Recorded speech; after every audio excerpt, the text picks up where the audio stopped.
Right. I forgot. She exclaimed, rummaging through her small bag to pull out a white envelope. What's this? It's a letter I got from Grandma. She told me to read it in secret, away from Caleb. I took the letter from Scarlett. Just then, my sister arrived to pick Scarlett up, and I handed her over. After saying goodbye to Scarlett, I quietly opened the letter. Glancing over it casually, I was shocked. What? You're kidding, right? The content was hard to believe. Rushed, I went back to where Caleb was. As soon as I returned, Caleb spoke in a whiny tone.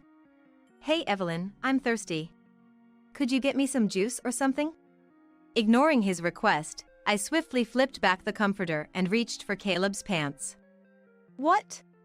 Evelyn? Without hesitation, I pulled down his pants. What the heck are you doing all of a sudden? Caleb yelled, hastily trying to pull his pants back up. I sighed at the unfolding scene. Looks like Mom's prediction was right. Hey! What's the deal with suddenly pulling down someone's pants? Are you taking advantage of my inability to move? That's awful, isn't it? Caleb looked up at me, perplexed. Indeed, it was wrong to do it without saying anything. But without that, I wouldn't have been able to confirm it. My name is Evelyn, 32 years old. I graduated and joined the company, and it's been 10 years. With this tenure, I have a stable income and am trusted with various responsibilities at work. I've been leading a fulfilling life, but there was one worry.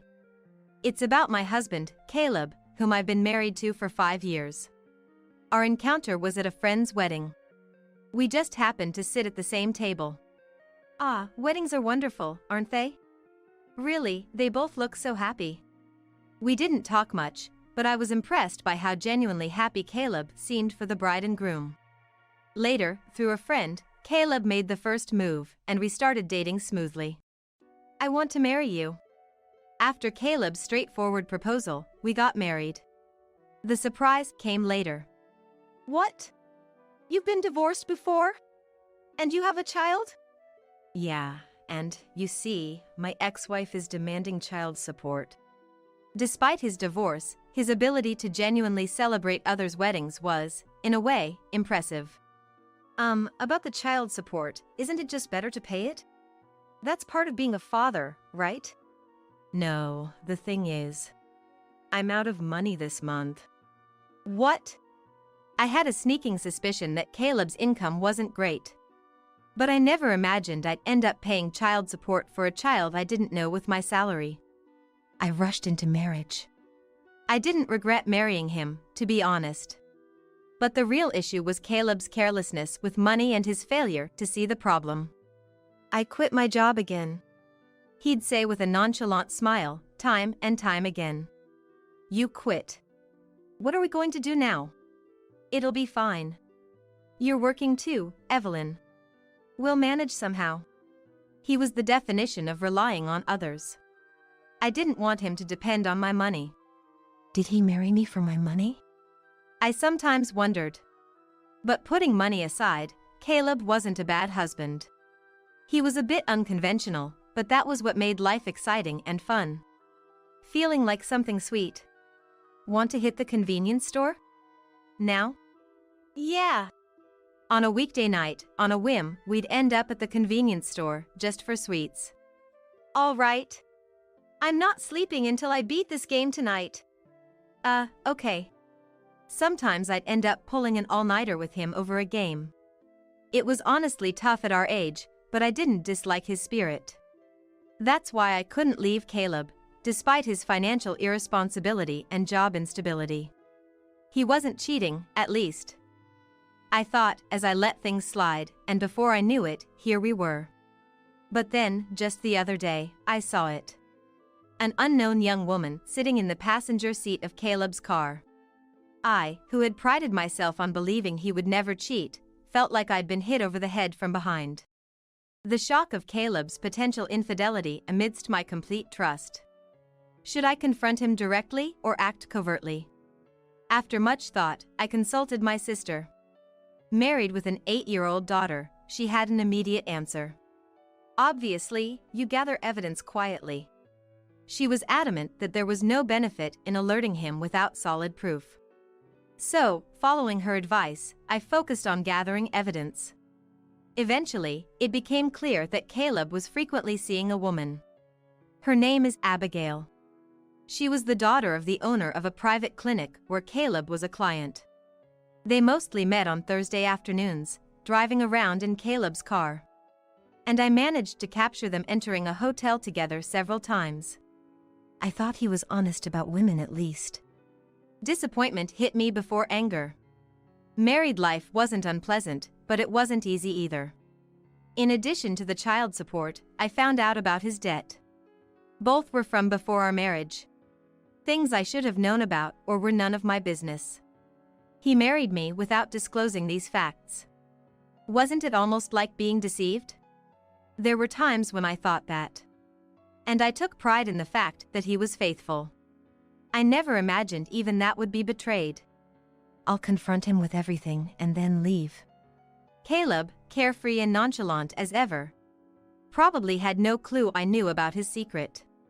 I wanted to give him a surprise for once. So, I was contemplating the day to reveal everything. Soon after, I received a shocking message from Caleb. Sorry, I had an accident. I might not be able to move my body anymore. I left work immediately and rushed to the hospital Caleb had mentioned. It was the clinic owned by Abigail's father. Feeling faint-hearted, I even called my mother to come with me. Are you Caleb's wife? Please, this way. I never imagined meeting this person under such circumstances. The one guiding us at the reception was Caleb's affair partner, Abigail. I had seen her face several times from behind or in profile over the past few months, but facing her directly like this felt surreal. Led to the room, I found Caleb lying in the bed. Caleb! Oh, Evelyn. You came. His voice and expression seemed good. My mother and I exchanged a relieved look. The message had startled us, but he seemed to have only minor injuries. What a relief, I thought. But then, the doctor's next words left me speechless. There's a high possibility that Caleb has become hemiplegic. Hemiplegic? It means, in Caleb's case, the right half of his body might not move anymore. Is there no chance of recovery? The doctor closed his eyes as if in deep thought. It's difficult. Then said. I found myself sobbing uncontrollably, supported by my mother. After calming down a bit, Caleb began to speak hesitantly. This hospital, because of its facilities, can't accommodate long-term patients, so I'll be sent home. But what about thorough examinations? Your right side isn't moving, right? There could be other reasons. Well, I'm tired from the accident today. We'll revisit this. Caleb's words, somewhat hesitant, worried me, but I didn't want to push him. Reluctantly, I had my mother help me take Caleb back to our apartment. After laying Caleb in bed, I went out to the entrance to see off my mother. Sorry for the sudden call today. Thank you. It's okay. But it seems the timing to confront him about the affair has vanished. Indeed. What will you do now? If Caleb is truly hemiplegic, I can't abandon him just because he cheated. I'll think about it. Remember, you're the most important to me. It seemed like my mother was advising me not to sacrifice myself for Caleb. Thanks. She seemed to want to say more, but left with a complex expression on her face. The next day, my life caring for Caleb began. Although he was hemiplegic, the other side of his body worked, so the need for care was less than I expected. However, soon, taking care of Caleb's mental health as he couldn't go outside became more challenging. I'm just so bored. Surprisingly, he didn't complain much about his immobility, but his frustration seemed to stem from boredom. He would summon me frequently for trivial things, like wanting juice or needing his back scratched. These were minor tasks, but the constant demands wore me down.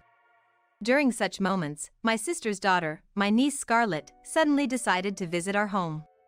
Scarlett and Caleb hardly know each other. Why she would visit under these circumstances was initially a mystery to me. When I asked my sister why, her reply was nonchalant. Obviously, because I am worried about you. Even Scarlett at 8 years old is concerned about you. That's sweet of Scarlett. I'd join if I could, but I'm swamped with work, and it's all I can do to arrange transportation. Mom seems busy too, but at least with Scarlett around, Caleb won't be able to throw tantrums in front of a child. Her prediction was spot on. With Scarlett present, perhaps due to his male pride or just plain embarrassment, Caleb drastically reduced how often he called for me. This gave me a chance to chat with Scarlett about school life, the latest elementary school trends, and all sorts of girl talk. But why does enjoyable time always fly by so quickly? As evening approached, it was time for Scarlett to leave. My sister called to pick her up, and though it was hard to part, it was time to say goodbye to Scarlett. Okay, Scarlett. Your mother will be here soon, so let's wait outside. Okay. As we headed to the entrance, feeling the reluctance, Scarlett suddenly seemed to remember something. Right. I forgot.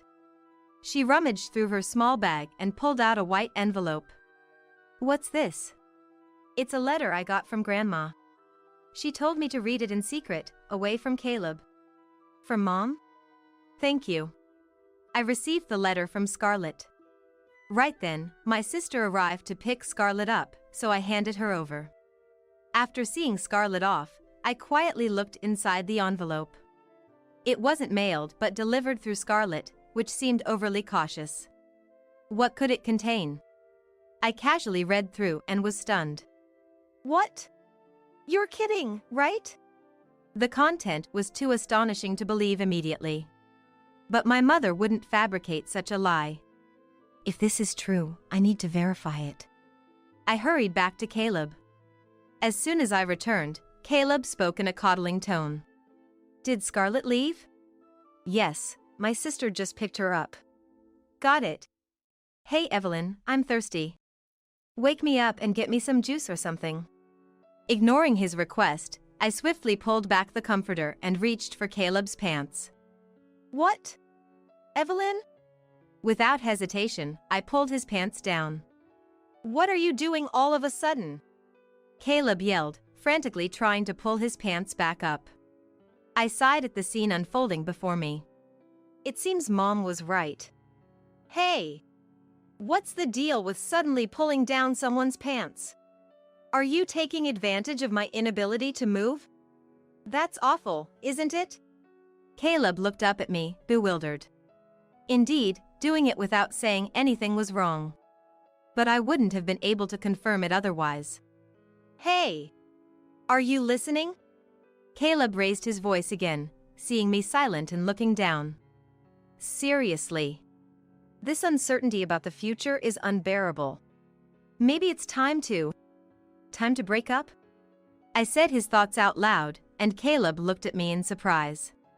Oh, you seem almost happy about it? Your face is giving you away. Caleb, looking flustered, covered his mouth. Happy? No way. But maybe you're right. With this condition, I'll just be a burden. Maybe it's better we part ways. Caleb sighed heavily, exuding a sense of resignation. I don't mind, you know? I'll take care of you. We vowed at our wedding, remember? In sickness and in health. Eh? No, but... Besides, it's not all bad. We can still talk like before. And now, I won't have to fret over your affairs anymore. Eh? I smirked mischievously. Oh, me? An affair? His eyes darted around. His lie transparent. Don't worry. You may have been capable before, but now, you can't move by yourself. You won't be able to cheat anymore. Now you're all mine. Caleb let out a small yelp and turned pale. Evelyn, actually, I was planning to leave you. That's fine. Leave it to me. But I feel terrible about this. Don't feel guilty. We're a couple, after all. Despite my reassuring smile, Caleb trembled like a cornered deer. But just rest for now. I'll go prepare dinner. Caleb couldn't say anything more. I left the room. Certainly, I'd cornered Caleb. He'd surely take some action. I had believed Caleb was truly hemiplegic. It was the clinic of Abigail's father. I wanted to have it checked at a larger hospital, but Caleb resisted, so it never happened. Now I understand why he was so reluctant about hospitals and treatment. Immediately after leaving the room, I listened at the door. I'd left it slightly ajar, so Caleb wouldn't notice. I couldn't see inside, but I could hear everything Caleb did. "Help! I'm in trouble!"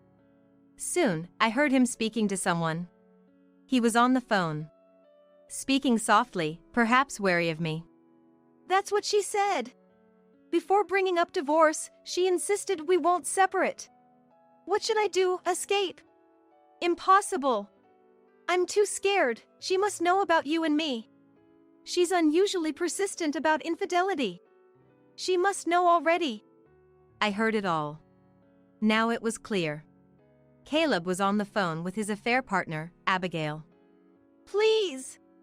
Say it's a call from the hospital. Get me admitted somewhere else, any hospital.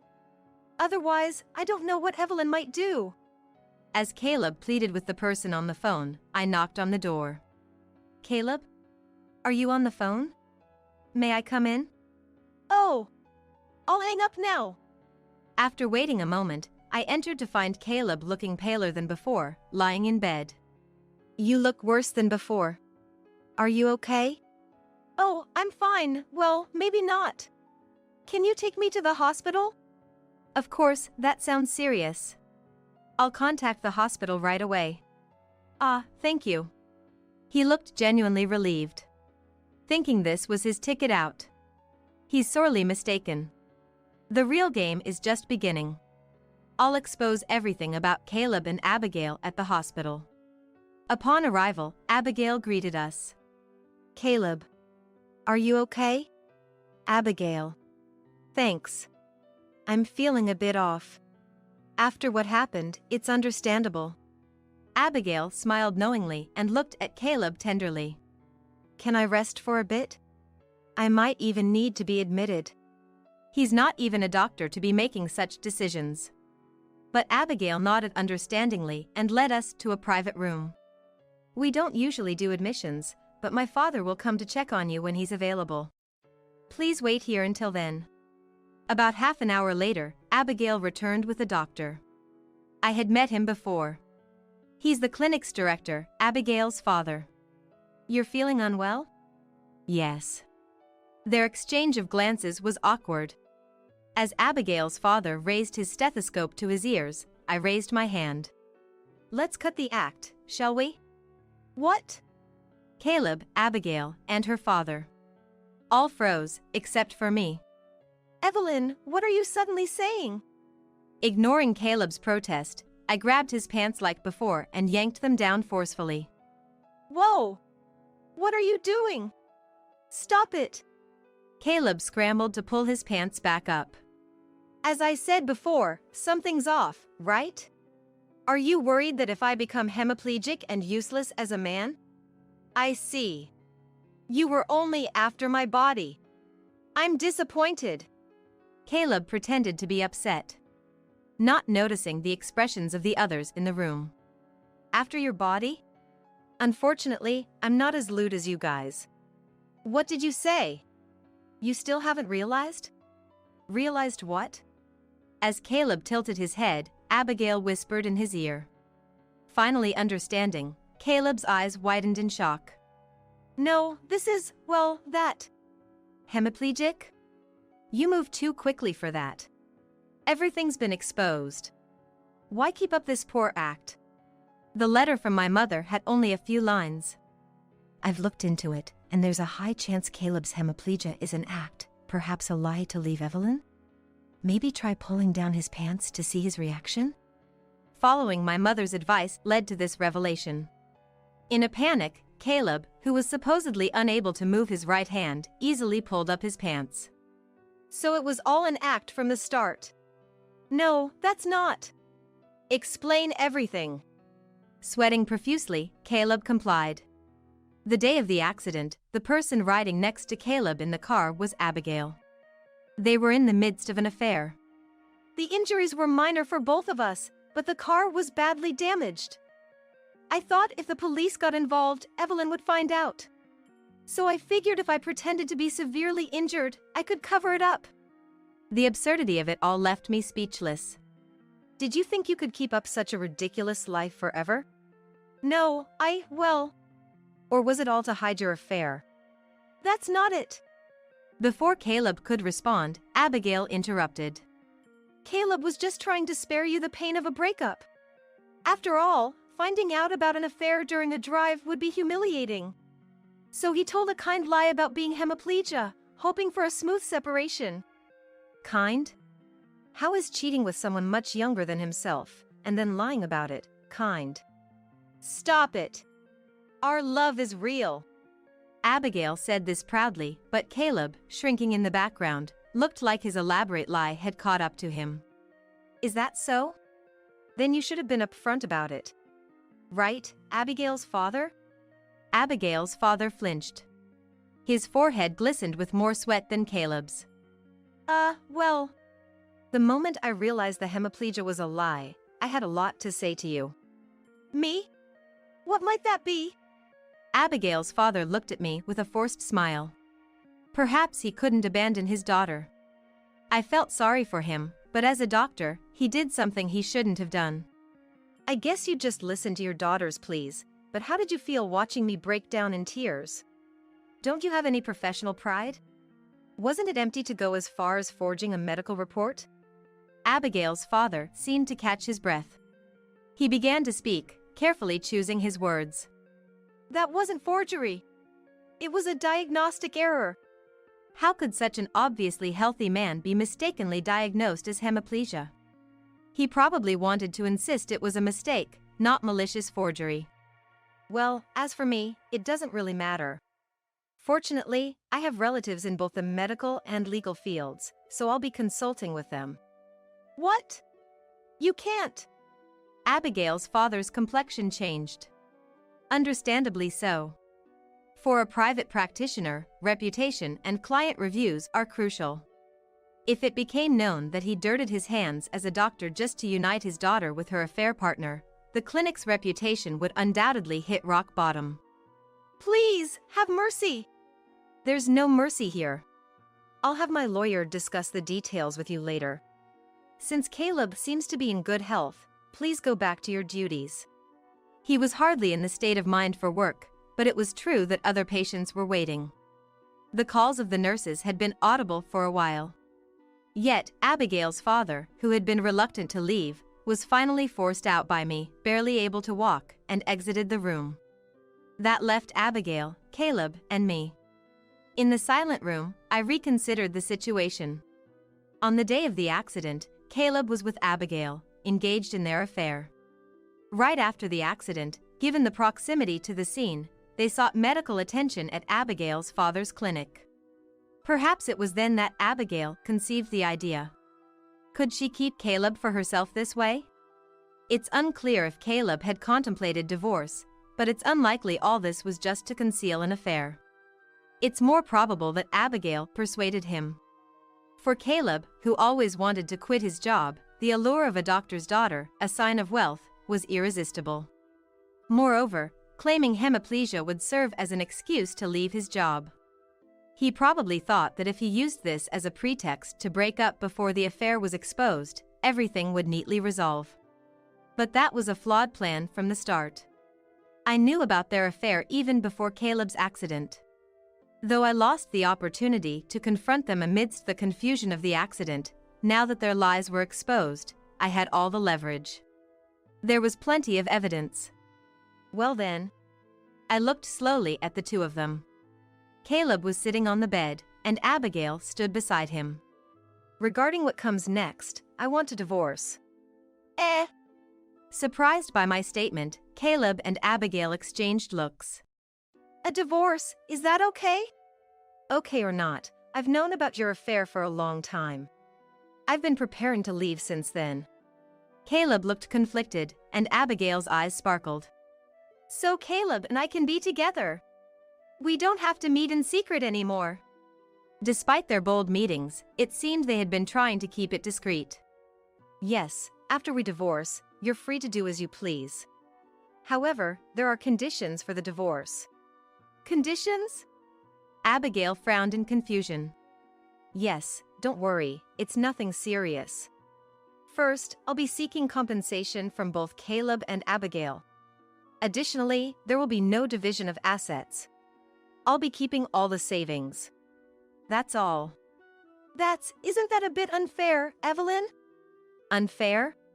Have you forgotten that for the 5 years we've been married, I've covered most of our living expenses? That alone is more than the savings. Caleb, notorious for his laziness, has never held a job for long. His income was unstable and significantly lower than his peers. Moreover, he was a big spender, still not having paid off debts from before our marriage. Sure, Evelyn has helped me, but I've been working hard too. He seemed dissatisfied with the idea of handing over all the savings. Caleb stuttered and struggled to find the right words. I didn't want to prolong this confrontation and was considering setting a later date to talk things through when, unexpectedly, Abigail came to Caleb's rescue. Caleb! We've come this far, haven't we? Don't worry about money. Dad's here, and I'll take care of everything. More than anything, I want us to freely express our love as soon as possible. Abigail. Love conquers all. In front of his soon-to-be ex-wife, the audacity of their display was astounding. What did Abigail see in him? That was a lingering question, but her intervention wrapped things up. All right, I'll leave the divorce papers, compensation, and the specifics to my lawyer. I'll send your belongings to Abigail's place. I suppose we won't be seeing each other anymore. Ah, well then. Take care. The two, already acting like a couple, cozied up to each other. I remembered something I had almost forgotten to mention. Oh, right. Don't forget to keep up with the child support payments. And try to at least make the interest payments on your debt. Abigail looked up at Caleb, standing beside her, in disbelief. What, child support? Debt? What's that about? Didn't he know? He has a child with his ex-wife. Oh, and don't get me wrong. I didn't steal him from his previous marriage. Caleb was already divorced when we met. A bit agitated. And the debt? Abigail asked. It was there even before we married. So, I don't know what it's for. How much is it? About $30,000, I believe. I smiled as I informed her, and Abigail's face went pale. Understandably so. With the added burden of paying me compensation, plus child support and debt, it's enough to make one feel faint. But we can work hard together to pay it off, right? Abigail, trying to motivate herself, clenched her fist and turned to face Caleb. Caleb. Yeah! And he nodded vaguely. Good for you, Caleb. You've got such a positive partner in Abigail. That should motivate you to find a new job. New job? Abigail's eyes were empty. Yes, because after this incident, Caleb hastily resigned. Now he's officially unemployed. He has no qualifications, so getting a full-time job might be challenging. But love conquers all, right? You'll manage. Abigail muttered under her breath. But still, there's that issue, she said. Abigail was clearly in shock, and Caleb was panicking. I waved goodbye to the two of them and left the hospital. Later, the divorce was finalized without issue. To my slight concern, Abigail's father paid all the compensation. Probably fearing that I might spill everything. Considering the potential fallout if this incident became public, he probably thought it was a small price to pay. This cleared all obstacles for Caleb and Abigail. However, they didn't remarry immediately. Caleb was pushing for it. Right away. But, well, maybe. Abigail was hesitating. Furthermore, the two of them were constantly fighting, with Caleb never finding a job and Abigail reluctant to make their relationship official. Even if you think someone is your destiny, it's understandable to hesitate when faced with such a hopeless case. In my situation, by the time I realized everything, I had already grown too attached to Caleb. If it wasn't for that, I would have left him much sooner. Thanks to all this, I'm now enjoying a peaceful life for the first time in a while. At first, I thought I might feel lonely. Caleb, despite his many problems, was good at entertaining and pampering people. But once he was gone, I realized how much more comfortable life could be. No more sudden demands for sweets, no more all-night gaming sessions. Some might find that exciting, but it was too much for my 30s body. Now I can take care of myself, live each day with ease, and not always on the edge. No more stretching beyond my limits. I'm looking forward to a life that fits me, without overextending or pushing too hard.